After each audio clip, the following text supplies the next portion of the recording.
મિત્રો, હું છું Mit Parmar, MSc agri plant pathologist. Thakar chemical વતી આપ સૌનું હાર્દિક સ્વાગત કરું છું. આજે ઠાકર કેમિકલ લઈને આવી છે સુકારાનું સચોટ નિયંત્રણ.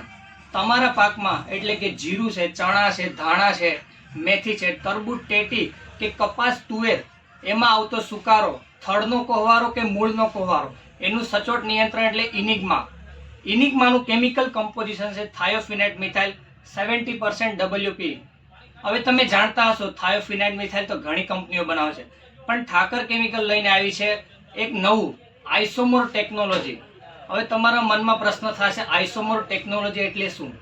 આઇસોમોર ટેકનોલોજી એટલે કે ટૂંકા સમયમાં લાંબુ નિયંત્રણ, ટૂંકા ગાળામાં બહુ મોટું નિયંત્રણ, અને ખાસ કરીને પર્યાવરણ રેઝિસ્ટન્સ, આપણે તમારા છોડમાં રેઝિસ્ટન્સ પાવર જ ના ડેવલપ થવા દે, એ છે આઇસોમોર ટેકનોલોજી. અને થોડી માત્રામાં વધુ નિયંત્રણ, એ છે આઇસોમોર ટેકનોલોજી. હવે આપણે વાત કરીએ આ કેમિકલની થોડીક મોડ ઓફ એક્શન વિશે વાત કરીએ, એટલે કે થાયોફિનાઇટ મિથાઇલ.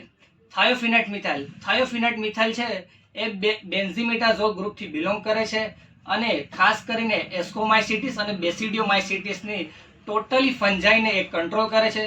હવે વાત કરીએ આપણે થાયોફિનાઇટ મિથાઇલની મોડ ઓફ એક્શન વિશે તો થાયોફિનાઇટ મિથાઇલ એ સિસ્ટમેટિક ફંજીસાઇડ છે અને બ્રોડ સ્પેક્ટ્રમ છે, એટલે કે એક કરતાં વધુ ફૂગનો તે કંટ્રોલ કરે છે.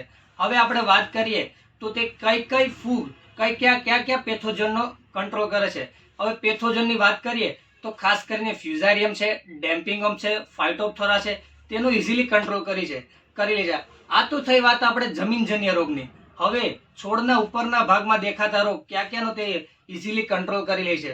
ખાસ કરીને ભૂકી ચારો એટલે કે પાવડરી મિલ્ડ્યુ, પાનના ટપકા, અલ્ટરનારિયા બ્લાઇટ, તેનો તે ઇઝીલી કંટ્રોલ કરી શકીએ છીએ. હવે આ ફૂગનાશક આપણે કઈ રીતે પાકમાં એપ્લાય કરી શકીએ? તો ખાસ કરીને પહેલા તો સોઇલ ડ્રેન્ચિંગ એટલે કે પાણી સાથે પણ તમે પાઈ શકો. આનો ડોઝ છે 250 ગ્રામ પર એકર. 250 ગ્રામ પર એકર. જો ફૂગ આવ્યા પહેલા, ફૂગ આવ્યા પછી તમે આનો ડોઝ બમણો કરી શકો, એટલે કે 500 ગ્રામ પર એકર પણ કરી શકો. હવે વાત થઈ આપણે જમીનજન્ય રોગને રોકવાની. હવે તમે ઉપરથી છંટકાવ કઈ રીતના કરી શકો, એટલે એનો ડોઝ શું છે? તો એનો ડોઝ છે 25 થી 30 ગ્રામ પર પંપે તમે આનો ડોઝ રાખી શકો છો ઇનિગ્માનો.